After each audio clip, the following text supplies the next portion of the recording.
students, welcome to VPSC online classes. How are you all? Hope you all are well. I am your favorite teacher Kuldeep sir. Today I will teach you chapter 4 numerical. बेटा आपका chapter 4 था electricity, ठीक है? आप chapter 4 पढ़ रहे थे electricity, जिसकी आपको कंप्लीट थ्योरी करा दी गई थी। तो आज हम लोग इस वीडियो में न्यूमेरिकल सॉल्व करेंगे, यानी इस चैप्टर के जो भी क्वेश्चन होंगे आज हमको सॉल्व करना है। क्वेश्चन को सॉल्व करने से पहले एक बार हम लोग फॉर्मूले रिवाइज कर ले, उसके बाद आपको क्वेश्चन सॉल्व करने में मजा आएगा, ठीक है?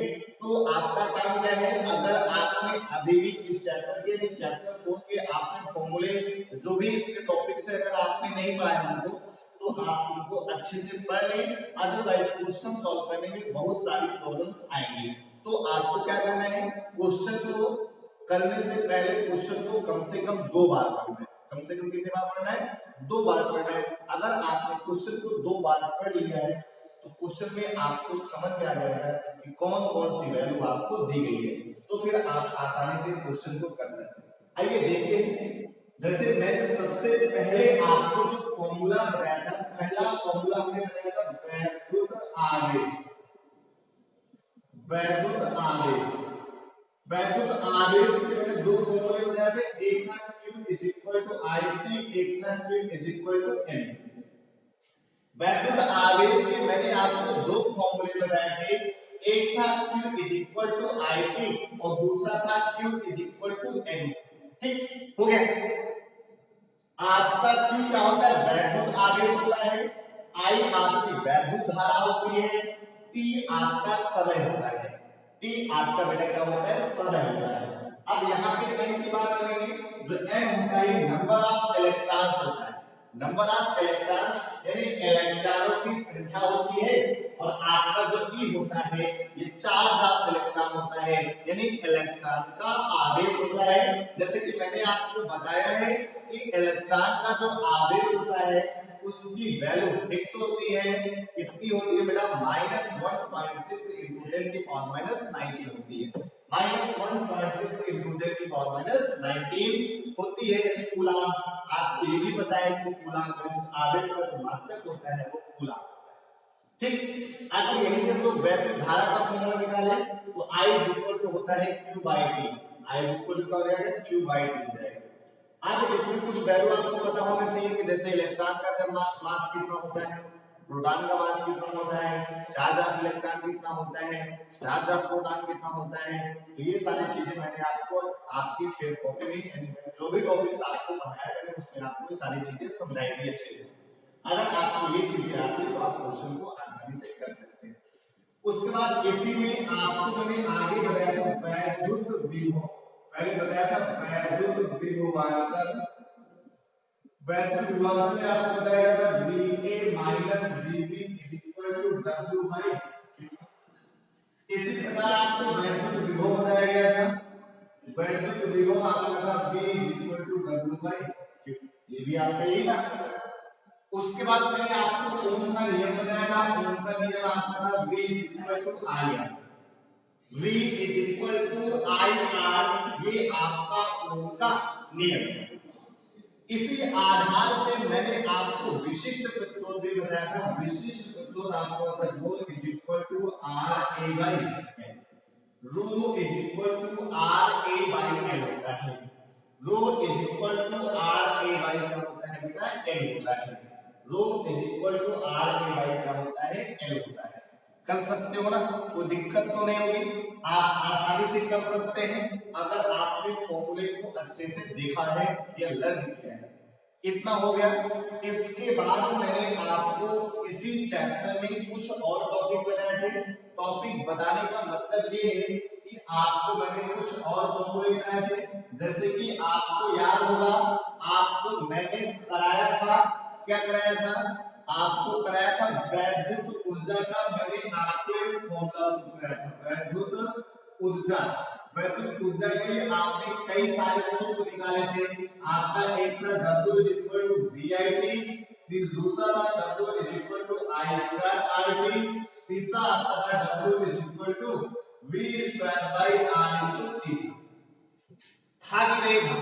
W = V²/R। By are equal कराया था ना। उसके बाद हम लोग बात करेंगे आगे, अगर इसमें उष्मा की बात की जाए, किसकी बात की जाए, उष्मा की बात की जाए, तो हम लोग जो निकालेंगे कैलोरी में निकालेंगे। तो इन वैल्यू को हम लोग 4.2 यानी 4.2 से क्या करते हैं, डिवाइड कर देते हैं, तो आपकी जो वैल्यू आती है वो कैलोरी में आती है। किसमें आती है, कैलोरी में। इसी के बाद मैंने आपको वैद्युत शक्ति कराया था, क्या कराया था, वैद्युत शक्ति कराया था। वैद्युत शक्ति का आपने फॉर्मूला पढ़ा था, P is equal to W by T। क्या होता है, P is equal to W by T होता है। P is equal to W by T होता है।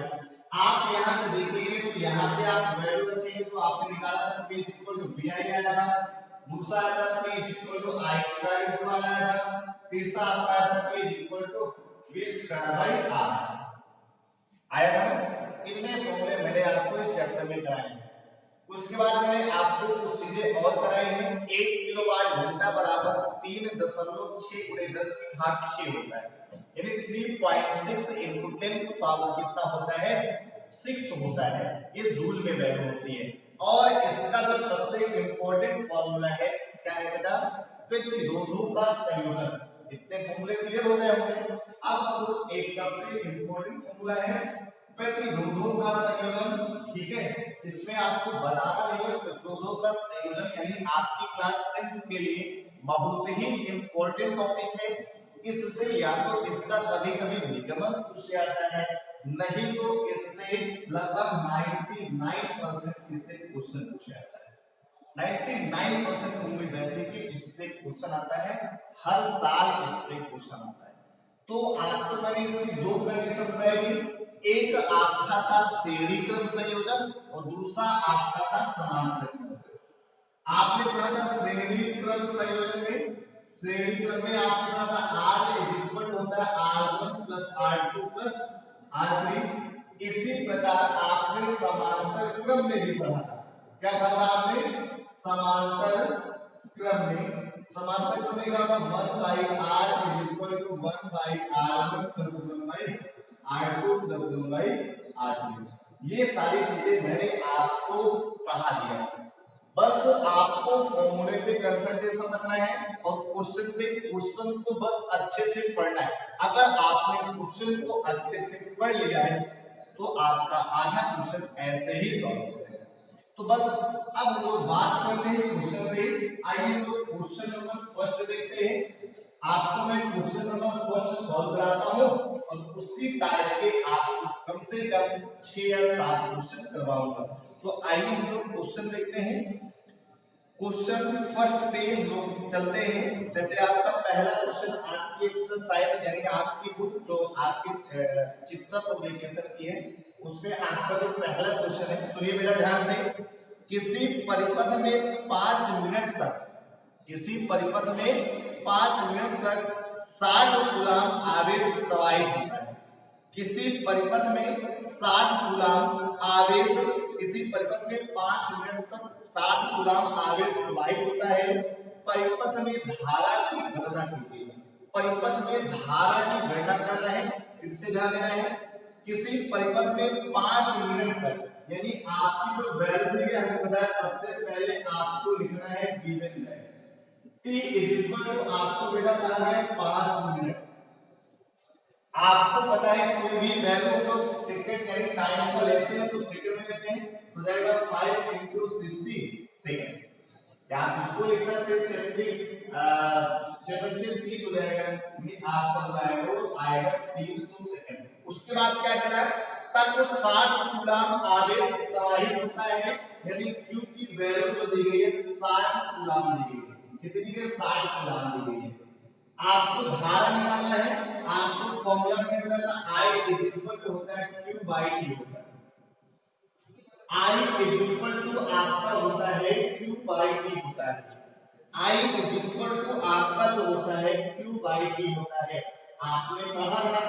अब इसके बाद हम करेंगे क्या, Q की वैल्यू आपको 60 दी गई है, ठीक। आपने T की वैल्यू निकाला 5 into 60, 60 से 60 आपका क्या हो जाएगा बेटा, कैंसिल हो जाएगा। यहाँ से I की जो वैल्यू आएगी आएंगे 1/5, आप इसको डिवाइड करेंगे आएगा 0.2 एम्पियर, 0.2 एम्पियर। उम्मीद करते हैं क्वेश्चन आपको समझ में नहीं अच्छे से समझ में आएगा। समय आपको क्वेश्चन में दिया गया है, आवेश आपको क्वेश्चन में दिया गया है, आपको फॉर्मूला पता है I Q/T होता है, आपको रख लेना है, बस आपका आंसर आएगा I 0.2 एम्पियर। ये क्वेश्चन आपका हो जाएगा। आइए अब इसी प्रकार के एक दो क्वेश्चन और देखते हैं। जैसे कि क्वेश्चन मान लो आपका सेकंड नंबर क्वेश्चन है, सेकंड क्वेश्चन को देखते हैं। जैसे कह दिया जाए आपसे कि एक कूलाम आवेश में इलेक्ट्रॉनों की संख्या कितनी होगी। एक कूलाम आवेश में इलेक्ट्रॉनों की संख्या कितनी होगी, बस आपको ध्यान देना है। एक कूलाम आवेश में, एक कूलाम आवेश में यानी आपको कहा गया है कि जो आवेश की वैल्यू है एक कूलाम है, जो आवेश की वैल्यू है कितनी है बेटा, एक कूलाम है, यानी आपको जो Q की वैल्यू दी गई है एक कूलाम कहा गया, सीधा कहा गया ना। अब हम लोग यहां से बात करेंगे, आपको Q की वैल्यू फिक्स होती है 1.6 into 10 की पावर -19 होता है। Q की वैल्यू फिक्स होती है।